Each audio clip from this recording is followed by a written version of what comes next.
We live the life we live, and in the end, they'll see if our life was really real or just a fantasy. It is what it is. And what does that mean? Whatever happens, there's no in between. I'm Charles Carey, so I commend all of the performers. You guys have a great crowd, great diversity. Kind of reminds me of a few years ago when I graduated high school. But, no, but really, that's what I do. The things that make you smile, that's what I do. When I'm just having a good old time, that's what I do, because I can. And let me tell you something, it don't have nothing to do with me trying to be the man.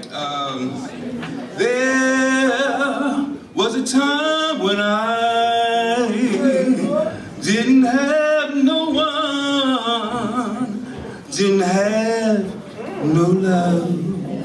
The reason why I'm sharing all these things is not to impress you, but to impress upon you that, and I found the craft of speaking. And in finding the craft of speaking, I wrote my first book, Poetic Expressions. And in the midst of life's daily trials and tribulations, one day the doctors told me, we seem to think you have cancer. And I was like, you gotta be kidding me. You know, after all the running around in the streets, all the things I did, all the things I stopped doing, all the negative things, to have cancer. So I did what I needed to do. You know, I got my questions answered, I sought the treatment, I got the treatment, and then 8 years passed, and doctors came back and said, the cancer's come back, and it's come back more aggressively.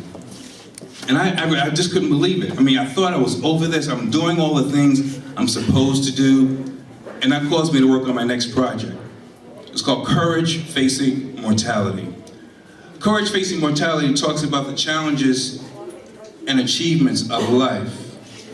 Courage Facing Mortality talks about how I was able to get out of the street, get off of drugs, and turn my life around. It talks about the challenges of being a 2-time cancer survivor. And I had to ask myself, what are you here for, Charles? And as I watch all of you sing, dance, perform, share your gifts and talents, you know, I truly believe if you find your pleasure, you'll find your passion. And if you find your passion, you will find your purpose. That's one of the workshops that I created, because it's true. Inside of each and every one of you, you have been designed, you have been given a gift, a talent, a skill, an ability. And because of my life, my story, how I came through the trials and tribulations, I have been able to, thank God, inspire others. And there are many people waiting on you to find your purpose in life, because you are and will be an inspiration. You have a story. Does anyone want to know what their purpose is? Seriously. All these people.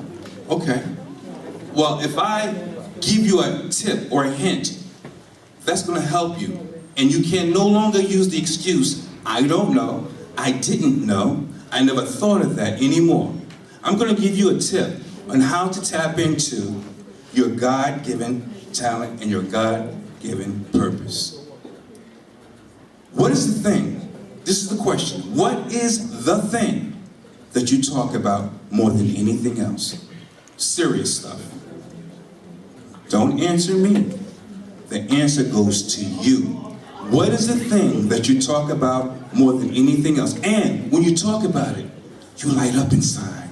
A smile may even come to your face. Whatever that thing is, you, ladies and gentlemen, may have just met your purpose. So write your story, live your story, tell your story, be your story.